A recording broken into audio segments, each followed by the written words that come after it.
ரீசெண்டாக நடந்த assistant public prosecutor எக்ஸாமில் இந்த கொஸ்டின் கேட்டிருக்கிறாங்க. இந்த கொஸ்டின் ஃபஸ்ட்டு பார்த்ததுமே A1 B2 Z26 ஆர்டரை கொடுத்துருந்தாங்கன்னா ஃபஸ்ட்டு நீங்கள் எடுத்து எழுதுனதுமே ஏலேருந்து இசட் வரைக்குமே நம்பர்ஸ் ஆர்டரை எழுதி வச்சுருங்க. கொஸ்டினில் அடுத்தது என்ன கேட்டிருக்கிறாங்க, ப்ளஸ் என்பது பெருக்கல் எனவும், வகுத்தல் என்பது கூட்டல் எனவும், கழித்தல் என்பது வகுத்தல் எனவும் மற்றும் பெருக்கல் என்பது கழித்தல் எனவும் கொண்டால் T - E + C வகுத்தல் G = வாட்? இதை நம்ம கண்டுபிடிக்கணும். கொஸ்டின் எழுதிக்கலாம். T - E + C வகுத்தல் G எழுதினுமே T எழுதிக்கங்க. கழித்தல் அப்படிங்கிறது வகுத்தல் அப்படின்னு மாற்றி எழுதிக்கலாம்.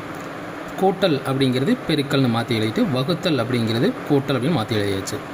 இப்போது T அப்படிங்கிற லெட்டர் எத்தனாவது நம்பரில் இருக்குது? 20வது நம்பரில் இருக்குது. அதே மாதிரி E C G ஒவ்வொன்றுக்கு எழுதணும்னா 5 × 3 + 7 எழுதியுமே. ஃபஸ்ட்டு இங்கே அப்ளை போர்ட் மாஸ் ரூல் நம்ம இங்கே அப்ளை பண்ணுறோம். 20 வகுத்தல் 5 × 3 + 7 கொடுத்ததையுமே போர்ட் மாஸ் ரூல் என்ன? Bracket of division, multiplication, addition, subtraction. இங்கே ப்ராக்கெட் இல்லைன்னா அடுத்து நம்ம என்ன பார்க்கணும் அப்படின்னா டிவிஷன். 20 வகுத்தல் 5 தான் ஃபஸ்ட்டு இதில் நம்ம கண்டுபிடிக்கணும். 4 பெருக்கல் 3 + 7. அடுத்தது டிவிஷனுக்கு அப்புறம் மல்டிப்ளிகேஷன். 4 × 3 12 + 7. அடுத்தது அடிஷன். 12 + 7 19.